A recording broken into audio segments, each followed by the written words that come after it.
episódio do Pode Despertar e hoje vai ser um tema um pouquinho diferente, que vai ser respondendo perguntas de vocês.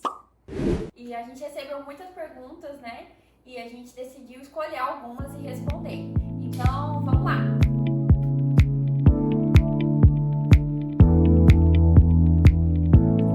Primeira pergunta: qual o seu princípio inegociável para começar um relacionamento? Essa pergunta é boa. Pra mim, o princípio inegociável é um homem temente a Deus. Temente mesmo, não só aquela pessoa que é cristã de IBGE, né? Vamos se dizer assim. Que fala que vai na igreja só domingo. E o resto da semana tá na balada. É uma pessoa realmente temente Tá a cheio Deus. desse por aí, hein? Esse é o perigo. São os piores. Tão brincando, gente, mas pra mim mesmo, Então, não. ser temente a Deus é um princípio inegociável, porque um homem temente a Deus, ele vai te respeitar, ele vai ser amoroso, ele vai ter o princípio de saber que ele é o homem provedor da casa, que ele tem que cuidar dos seus filhos, cuidar de você. Então eu acho que um homem temente a Deus, pra mim, é inegociável, porque isso molda o caráter da pessoa.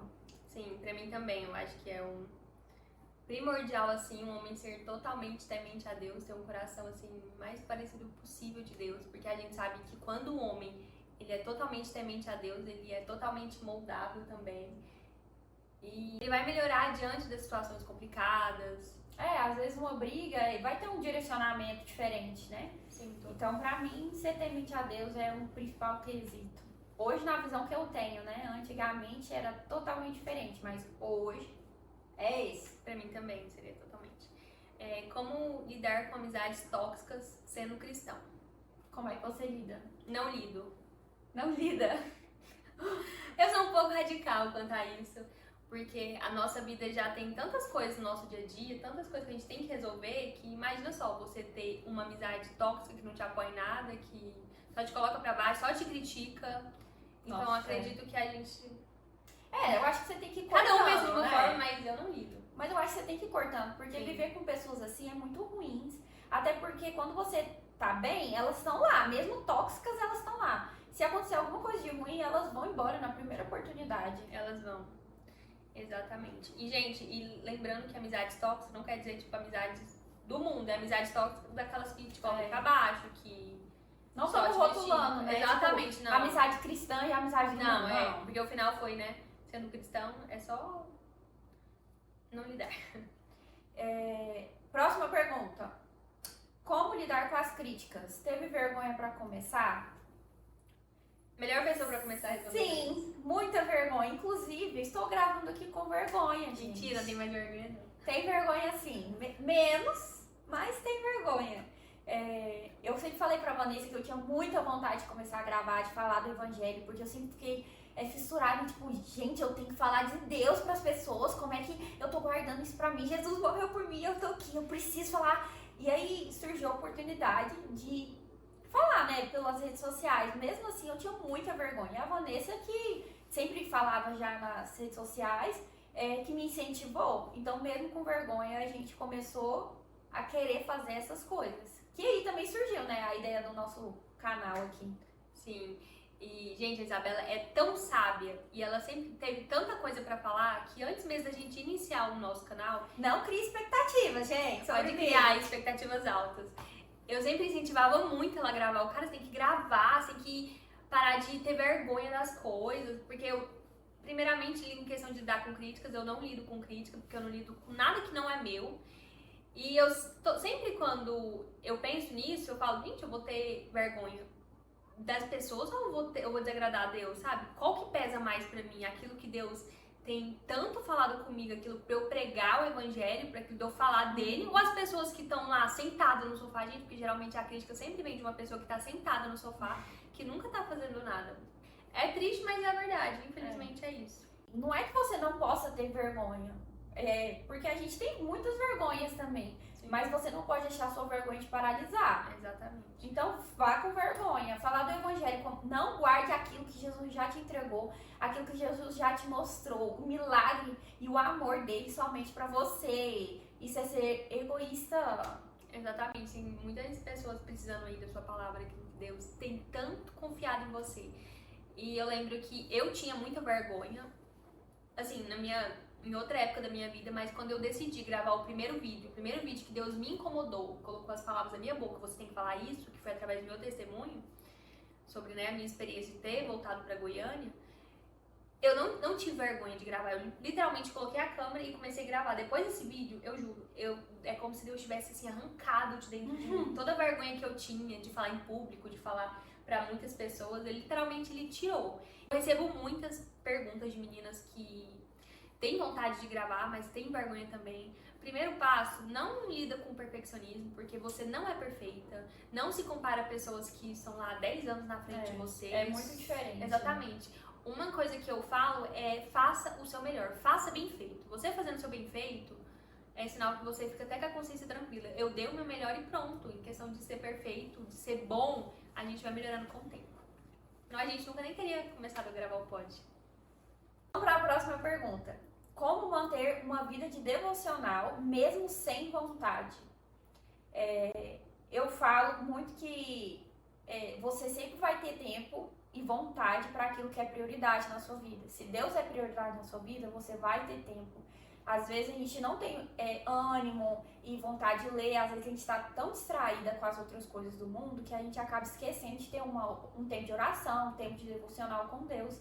Mas isso é tão essencial, gente. Leia todos os dias, faça uma devocional, tenha o seu momento de oração. É tão importante para o seu dia. O dia totalmente muda. Quando você faz e quando você não faz esse teste. Um dia faz e um dia não. Seu dia vai ser diferente. E a prioridade. Tem pessoas que falam, eu não tenho tempo, por isso que eu não faço. Cara, todo mundo tem 5 minutos do dia. Eu sei que tem pessoas que são mais corridas, mas todo mundo tem 5 minutos. É questão de prioridade. Então, faça mesmo sem estar com ânimo, mas faça. Sim, eu costumo falar que criança faz o que quer e adulto faz o que tem que ser feito. Inclusive, tem uma passagem que tem mesmo. A gente até separou aqui, que tá em Coríntios 1, 13 e 11. Quando eu era menino, falava como menino, pensava como menino e raciocinava como menino. Quando me tornei homem, deixei para trás as coisas de menino. Então, é bem isso, a gente tem que fazer literalmente o que tem que ser feito. Se você quer ter uma intimidade com Deus, se você quer ter um relacionamento com Deus, é impossível você começar tendo sem oração. É assim, primordial. E começar com essa cabeça, né, de menino, nunca vai fluir. Exatamente. Hoje eu tô com vontade, amanhã eu já não tô. E Deus fica lá te esperando, sentado. E aí você não faz. Exatamente. Toda vez que eu tô, sei lá, com muito sono, eu penso, gente, Deus tá lá sentado me esperando, porque Ele espera a gente, ainda mais quando a gente cria esse hábito, cria essa rotina. Só faça, gente, não pare de fazer. É como qualquer outro hábito. Você tem o hábito de ir na academia, até mesmo no trabalho, você vai mesmo sem querer, que eu sei, mas você vai, então faça da mesma forma. Vamos pra próxima. É possível conciliar um relacionamento amoroso e o foco em Deus? Sim, com certeza. Tem muitos casais que estão casados há muito tempo que tem o foco tanto em Deus e tanto no casamento deles. Eu acho que tem que ter tudo balanceado. Porque o casamento em si é um princípio, né, bíblico e Deus ama casamentos. Então, é possível você ter o foco. É questão de prioridades e saber lidar com o tempo. Exatamente. E se Deus for o centro de tudo, né? Tudo fica mais fácil. Exatamente. Por isso que a gente tem que escolher bem com quem a gente vai se relacionar. Porque ou vai ter aquela pessoa que vai te aproximar mais, ou te afastar. Ou te afastar. Próximo. Como saber se estou colocando a pessoa acima de Deus? Acho que entra no mesmo tema, né, da outra pergunta. Sim, exatamente. A gente, por exemplo, se você vai na igreja domingo, você deixa de ir pra ver a pessoa, você tá sabendo que você tá colocando a pessoa acima de Deus. Por isso a importância de você escolher bem com quem você vai se relacionar, com quem você vai casar.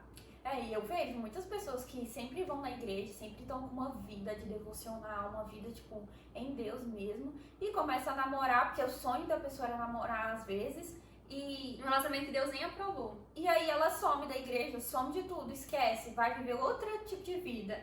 Então isso é questão de prioridade. Exatamente. Quem tem sido a prioridade na sua vida? Então é muito fácil você saber se você está colocando o seu relacionamento ou Deus no centro disso. Com certeza. Próximo. Ah, essa é pra Vanessa. O que você faz enquanto espera? Eu oro muito, mas Deus tem me sustentado até aqui e eu sei que Ele vai me sustentar até chegar. E realmente, gente, é muita oração, porque uma coisa que eu consigo falar pra vocês hoje é uma paz, assim, inexplicável que a Isabela sabe, ela convive comigo. Nossa, até eu fico, tipo, ansiosa e agoniada por ela e ela tá lá assim, numa paz. Aí eu falo, realmente é Deus. Não tem Não como, tem porque explicação. Deus é isso. Deus é a paz que excede excede todo todo entendimento. Exatamente. E Deus, Ele me dá essa certeza de que Ele vai cumprir aquilo que Ele me prometeu. Mas não só orar, mas a gente também se prepara. Não vai achando que você vai ficar sentada ou você vai só orar e você também não tem que melhorar. Porque todo mundo tem que melhorar, todo mundo tem que se preparar. Gente, é um casamento. Você não vai fazer as mesmas coisas que você fazia no antigo relacionamento. Até porque não deu certo o antigo. Então, o que a gente vai fazer? Coisas novas. Exatamente. A gente vai mudar, a gente vai pedir discernimento pra Deus. Deus, o que é que eu tenho que mudar? O que é que eu tenho que melhorar? O que o Senhor quer me lapidar? O que eu preciso, sabe? Pra ter um bom relacionamento, pra ser uma boa esposa, pra se parecer com a verdadeira mulher de Provérbios. Sim, com certeza.